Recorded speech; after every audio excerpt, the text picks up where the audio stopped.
محمد وقاص صاحب لکھتے ہیں کہ بچے کی پیدائش پر ماں بیٹا دونوں فوت ہو جائیں تو کیا دونوں کو ایک قبر میں دفن ایک ساتھ کر سکتے ہیں؟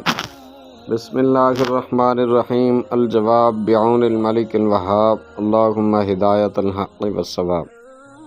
پوچھی گئی صورت میں بلا ضرورت ماں بیٹے کو ایک ساتھ دفن کرنا جائز نہیں، کیونکہ ایک قبر میں بلا ضرورت ایک سے زائد مردے دفن کرنا جائز نہیں۔ صدر الشریعہ مفتی محمد امجد علی اعظمی رحمۃ اللہ تعالی علیہ لکھتے ہیں کہ ایک قبر میں ایک سے زیادہ بلا ضرورت دفن کرنا جائز نہیں، اور ضرورت ہو تو کر سکتے ہیں، مگر دو میتوں کے درمیان مٹی وغیرہ سے آڑ کر دیں۔ بہار شریعت جلد اول حصہ چہارم صفحہ نمبر 846۔